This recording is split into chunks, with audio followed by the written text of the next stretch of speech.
The silence in the great hall of the people was deafening. For the first time in his political career, President Xi Jinping found himself struggling to maintain the composed demeanor that had become his trademark on the world stage.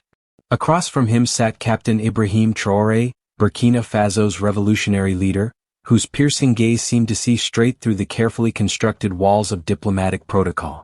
What had started as a routine bilateral meeting between China and one of Africa's emerging powers had transformed into something neither leader had anticipated. The words that would soon leave Traoré's lips would not only shake Xi to his core but would ripple across the international community for months to come. It was October 15, 2024, when Ibrahim Traoré arrived in Beijing for what was officially described as a strategic partnership discussion. The 36-year-old captain had risen to power through Burkina Faso's military coup in 2022, but unlike many military leaders before him, Traoré had captured the imagination of young Africans across the continent with his anti-imperialist rhetoric and calls for true African sovereignty. Xi Jinping, now in his third term as China's president, had met with countless world leaders. From Putin to Biden, from Macron to Modi, he had navigated the treacherous waters of international diplomacy with calculated precision. But something about this meeting felt different from the moment Traoré walked into the ornate reception room. "Your Excellency," Xi began in Mandarin, his words translated seamlessly by the interpreter, "China welcomes Burkina Faso's commitment to our shared vision of development and mutual cooperation." Traoré, dressed in his characteristic military fatigues rather than the formal suits typically worn in such settings, nodded respectfully but remained silent for a moment that stretched longer than protocol would normally allow. When he finally spoke, his voice carried a weight that seemed to fill the vast room. "Mr. President," Traoré began in French, his voice steady but carrying an undertone that made everyone in the room lean forward slightly, "I appreciate China's friendship with Africa. But I must tell you something that perhaps no other leader has had the courage to say to your face." Xi's expression remained neutral, but those who knew him well would later say they detected the slightest tightening around his eyes. The Chinese delegation, seated along the mahogany table, exchanged barely perceptible glances. This was not how these meetings typically proceeded. "Please speak freely," Xi replied, though his translator hesitated for just a fraction of a second before conveying the words. Traoré leaned forward, his hands clasped in front of him. "Mr. President, you and I both know that the relationship between China and Africa has been painted in many colors by the Western media. They call it debt trap diplomacy. They say China is the new colonial power. But what they don't understand, and what I fear even you might not fully grasp, is what Africa truly needs from China." The room was so quiet that the soft hum of the air conditioning seemed amplified.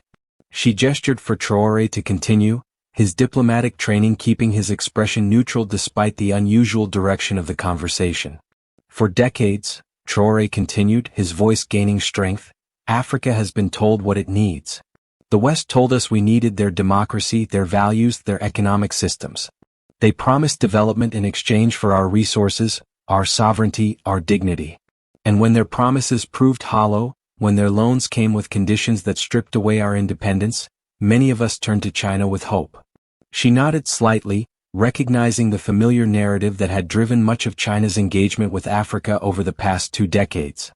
"But here's what I need you to understand," Traoré said, his voice dropping to almost a whisper, forcing everyone in the room to strain to hear. "Africa doesn't need another patron. Africa doesn't need China to save us. What Africa needs is for China to help us save ourselves." The words hung in the air like incense in a temple. She found himself studying Traoré's face, searching for the calculation, the angle, the political motive that usually drove such statements. Instead, he saw something that had become increasingly rare in his world of carefully scripted interactions: absolute sincerity. "Continue," she said quietly, and for the first time in years he found himself genuinely curious about what another leader would say next. Traoré stood up from his chair, a breach of protocol that would normally have caused a diplomatic incident. But instead of walking away or making a dramatic gesture, he moved to the large window overlooking Beijing's sprawling skyline. "Look at this city," he said, not turning around. 50 years ago, much of this was farmland. Your people built this through their own sweat, their own sacrifice, their own vision. You didn't build it by accepting handouts or by allowing others to define your path. You built it by believing in yourselves and working toward a future that you designed. She rose from his chair as well, drawn by something in Traoré's voice that he couldn't quite identify. As he approached the window, Traoré turned to face him directly. "That's what Africa needs from China," Traoré said, his eyes locked on Xi's. "Not roads that connect our resources to your ports. Not loans that make us dependent on your goodwill. Not investments that benefit your companies more than our people. We need you to help us build our own Beijing, our own Shanghai, our own future." For a moment that seemed to stretch into eternity, the two leaders stood facing each other by the window. She had been in countless negotiations, had faced down economic crises, had navigated international sanctions, had managed the complexities of global superpower politics. But something about Traoré's words was cutting through layers of policy and protocol to reach something deeper. "You speak of independence," she said slowly, "but you also speak of needing China's help. These seem contradictory." Traoré smiled for the first time since entering the room. "Mr. President, when you were building modern China, did you do it entirely alone? Did you not learn from others, trade with others, even accept help from others? The difference between help and dependence is whether the helper wants you to succeed beyond their assistance or whether they want you to remain dependent on it forever." The words hit Xi with unexpected force. He thought of China's own journey, of the delicate balance between learning from the world and maintaining sovereignty, of the fine line between beneficial cooperation and destructive dependence. "What exactly are you asking of China?" Xi asked, his voice softer than it had been at any point in the meeting. Traoré returned to his seat and Xi followed suit.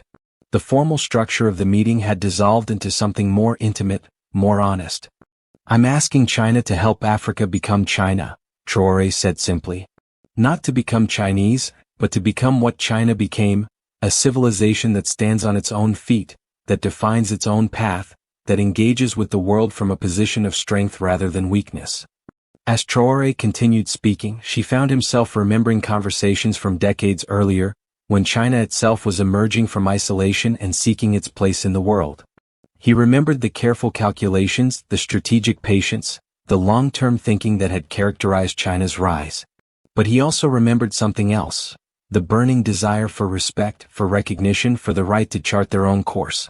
"You know what the difference is between China and the West when it comes to Africa?" Traoré asked, leaning back in his chair. "The West sees Africa as a problem to be solved or a resource to be exploited. China sees Africa as a market to be developed or a partner to be managed. But neither of you sees Africa as what it truly is, the future of human civilization." She raised an eyebrow at this bold statement, but Traoré continued before he could respond. "In 50 years, 1 in 4 human beings will be African. The median age in Africa is 19 years old.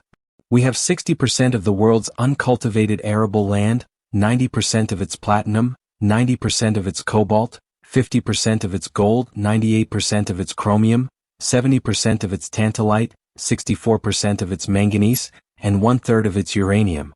We have the youngest, most dynamic population on Earth and more natural resources than any other continent." Traoré paused, letting the statistics sink in. "But more than that, we have something that neither China nor the West has anymore. We have the hunger. The same hunger that drove China's transformation, the same hunger that built this city we're looking at. The question is whether China will help us feed that hunger or whether you'll try to manage it." She found himself thinking about his own rise to power, about the China he had inherited and the China he was trying to build. He thought about the careful balance between tradition and modernity, between socialism and market economics, between national pride and international cooperation. He thought about the criticisms China faced, the accusations of authoritarianism, the challenges of leading a nation of 1.4 billion people in an increasingly complex world. "You speak as if China has all the answers," she said finally. "But we face our own challenges, our own criticisms, our own doubts about the path we've chosen." For the first time, Traoré's expression softened. "Mr. President, I'm not asking you to have all the answers. I'm asking you to remember what it felt like to be searching for them. When China was finding its way, when you were developing your own model of development, what did you need most from the world?" She considered the question carefully. "Space," he said finally. "Space to experiment, to make mistakes, to find our own path without constant interference or judgment." "Exactly," Traoré said, his voice gaining intensity. "That's what Africa needs from China. Not another set of conditions, not another model to copy, not another patron to please. We need space. We need a partner who understands that development isn't about becoming like someone else. It's about becoming the best version of yourself. The young captain leaned forward again, his eyes blazing with a passion that reminded Xi of his own younger self. Do you know what I told my people when we took power in Burkina Faso? Traoré asked. I told them that we were going to build a Burkina Faso that would make our ancestors proud and our children grateful. Not a Burkina Faso that looks like France or America or even China. A Burkina Faso that looks like the dreams of Burkinabe people. As Traoré spoke these words, something unexpected happened. She felt his carefully maintained composure begin to crack. Perhaps it was the sincerity in the young leader's voice, or perhaps it was the memories of China's own struggle for recognition and respect that Traoré's words had awakened. Perhaps it was the recognition of something pure in Traoré's vision that had been lost in the complexities of great power politics. Captain Traoré, she said, his voice slightly unsteady, may I ask you something personal? Of course, Mr. President. When you lie awake at night, thinking about your country, about your people, what keeps you awake? What is your greatest fear? The question seemed to surprise Traoré, who was quiet for a long moment before answering. My greatest fear, he said slowly, is that I will fail them. That I will become just another leader who promised change but delivered more of the same. That I will leave my people more dependent, more divided, more disillusioned than I found them. That history will remember me as someone who had the chance to make a difference but was too small, too weak, too selfish to seize it. The honesty of the answer hit Xi like a physical blow. He recognized something in those words, something that connected to his own deepest fears about leadership, about legacy, about the weight of responsibility for the fate of millions. And what gives you hope? She asked, his voice barely above a whisper. Traoré smiled, and for a moment the weight seemed to lift from his shoulders. My people give me hope. Not their applause or their approval, but their resilience. Their ability to dream despite everything they've endured. Their refusal to accept that things have to remain as they are. When I see a young Burkinabe woman starting a business, when I see a farmer experimenting with new techniques, when I see children learning with determination in schools that have no electricity, that's when I know that change is possible. It was at this moment that those present would later say they witnessed something unprecedented in the career of Xi Jinping. The Chinese president, known for his unflappable demeanor and careful control, suddenly found his eyes welling with tears. Captain Traoré, she said, his voice breaking slightly, I must confess something to you. In all my years of leadership, in all my meetings with world leaders, in all my speeches about friendship and cooperation, I had forgotten something fundamental. I had forgotten what it feels like to lead not from strength, but from hope. The room was absolutely silent. The Chinese delegation sat frozen, unsure how to react to seeing their leader in such an unguarded moment. The interpreters continued their work, but their voices were softer, more careful, as if they understood they were translating something historic. When I first became a leader, she continued, I believed as you do now that we could build something different, something better. But somewhere along the way, I became more concerned with managing what we had built than with continuing to build something worthy of our dreams. Traoré reached across the table and, in a gesture that would have been unthinkable at the beginning of the meeting, placed his hand on Xi's arm. Mr. President, he said gently, it's not too late. China's story is not finished. China's contribution to the world is not complete. And China's relationship with Africa, our relationship, it doesn't have to be what it has been. It can be what it should be. Xi took a moment to compose himself, but when he looked up, his eyes were clearer than they had been in years. Captain Traoré, he said, you came here today expecting to negotiate trade agreements and infrastructure deals. But you've given me something much more valuable. You've reminded me why we do this work in the first place. She stood up and walked to his desk, pulling out a piece of paper and a pen. As he wrote, he spoke. I'm writing you a promise, he said. Not a treaty or an agreement or a memorandum of understanding. A promise from one leader to another, from one dreamer to another. He finished writing and handed the paper to Traoré, who read it silently, his eyes widening as he took in the words. Mr. President, Traoré said quietly, this is not what I expected. What did you expect? She asked. I expected you to listen politely, to make some adjustments to existing programs, to offer some additional investments. I didn't expect you to promise to fundamentally rethink China's approach to development cooperation. She smiled, and for the first time in the meeting, it was a genuine, unguarded smile. Captain Traoré, you told me that Africa needs China to help it become the best version of itself. But what you've helped me realize is that China needs that too. We need partners who challenge us to be better, not just clients who accept what we offer. Over the next hour, the two leaders sketched out a vision that would have seemed impossible at the start of their meeting. Instead of the typical infrastructure for resources deals that had characterized China's engagement with Africa, they talked about technology transfer, educational exchanges, joint research initiatives, and investment in African innovation. What if, Xi said, his excitement growing, instead of building roads to move your resources to our factories, we helped you build factories to process your resources for your markets? What if, Traoré added, instead of sending our students to China to learn Chinese methods, we created research partnerships where Chinese and African students work together to solve African problems with African solutions? What if, she continued, instead of offering loans for projects we design, we provided grants for projects you design, with the only condition being that you share your successes and failures with other African nations? As they talked, both leaders seemed to transform. She rediscovered the visionary passion that had driven him in his early political career, while Traoré found in Xi not just a powerful ally but a kindred spirit who understood the burden and the opportunity of leadership. Word of the meeting began to leak almost immediately, though the full details would remain confidential for months. What became clear was that something significant had happened in that room, something that went beyond the usual diplomatic pleasantries and strategic calculations. Within weeks, Chinese investment patterns in Africa began to shift. Instead of the massive infrastructure projects that had defined the Belt and Road Initiative in Africa, new programs emerged focused on education, technology transfer, and supporting African-led development initiatives. Traoré, meanwhile, returned to Burkina Faso with something he hadn't expected to find in Beijing: proof that it was possible for powerful leaders to change, to grow, to rediscover their original purpose. The meeting between Xi and Traoré would eventually be seen as a turning point not just in China-Africa relations, but in how emerging powers related to each other. The idea that South-South cooperation could be based on mutual empowerment rather than traditional patron-client relationships began to gain traction across the developing world. Other African leaders, initially skeptical of Traoré's approach, began to see results. The new model of Chinese engagement, focused on technology transfer and capacity building rather than simple resource extraction, began to produce the kind of sustainable development that had been promised but rarely delivered by previous cooperation frameworks. More importantly, the philosophical shift that the meeting represented, from managing relationships to empowering partners, began to influence China's approach to international relations more broadly. Xi, energized by his conversation with Traoré, began to speak more often about the need for a community of shared future that was based on mutual respect and common development rather than hierarchy and dependence.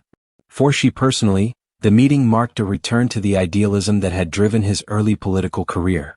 Associates noticed a change in his approach to leadership. He became more willing to listen, more open to challenging conversations, more focused on long-term vision rather than short-term management. It was as if Captain Traoré had reminded him of who he used to be, one close advisor later reflected. Not the careful politician who had learned to manage competing interests, but the young leader who believed he could change the world.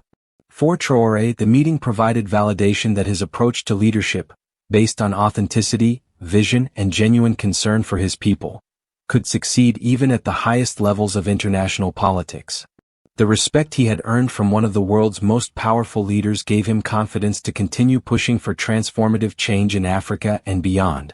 Years later, historians would debate the long-term impact of that October afternoon in Beijing. Some would argue that it marked the beginning of a new era in international relations, one based on genuine partnership rather than the traditional dynamics of power and dependence. Others would suggest that while the meeting was significant, the structural realities of global power made fundamental change impossible. What was undeniable was that two leaders had connected across vast differences in culture, history, and circumstance to find common ground in their shared commitment to their people and their shared belief that leadership could be a force for positive change in the world.